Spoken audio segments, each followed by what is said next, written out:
జీవితం ఎంతో దివ్యమైనది. మన మన సంకల్పాలు మనం మనం సరిదిద్దుకుంటూ మనల్ని మనం గమనించుకుంటూ ముందుకెళ్ళాలి. మన అందరిలో కూడా అంతర్గతంగా అనేక సంస్కారాలు ఉంటాయి. వాటిని మనకి అనుగుణంగా మంచిగా మనం మార్పు చేసుకుంటూ మన పాత్రని మనం నిర్వహించుకోవాలి. ప్రతి ఒక్కరిలోనూ అంతర్గతంగా గుణాలు వచ్చినప్పుడు కూడా మనం వాటిని గుర్తించి మనం వారిలో మంచినే చూడాలి. మనం లక్ష్యానికి మన గమ్యం వైపు మనం మన స్థితిని మనం బాగుపరుచుకుంటూ మనం వెళ్ళాలి, కానీ పక్కలకు వెళ్ళకూడదు. ప్రతి ఒక్కరిలోనూ వారి అంతర్గత గుణాలను మనం లక్ష్య పెట్టకుండా వారిలో మార్పు కోసం మనల్ని మనం ఒక లక్ష్యం మనం ఒక వారికి మనల్ని మనం చూపించుకోవాలన్నమాట. మనం చూసి వారు మార్పు చెందేలా మనల్ని మనం దిద్దుకోవాలి.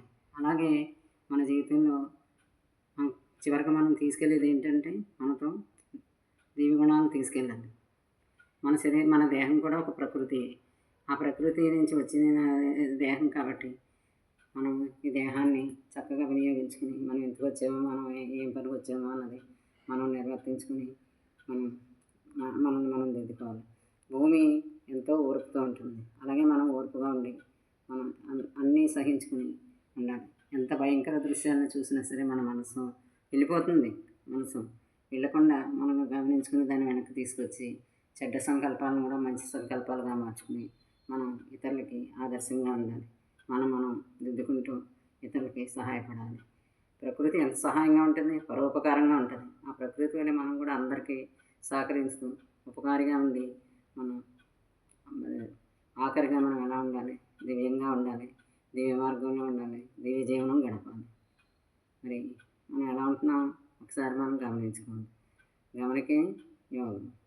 గమనించుకుంటూ మంచి దారిలో ఉంటూ మనం ఇది ఎప్పుడు సాధ్యమవుతుంది, ఆధ్యాత్మిక మార్గంలో ఉన్నప్పుడు మాత్రమే సాధ్యమవుతుంది.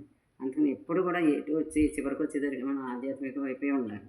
దాన్ని మనం నిశ్చయించుకుని నిర్భయంగా ఉండాలి. చింత, సీకు, భయం ఏమీ ఉండవు. ప్రతిదీ మనకు అనుకూలంగానే ఉంటుంది. మనకు ఆ విశ్వాసం ఉంది కాబట్టి మనం అలాగే ఉంటాం. మరి రేపు ఇంకో విషయం మాట్లాడుకుందాం.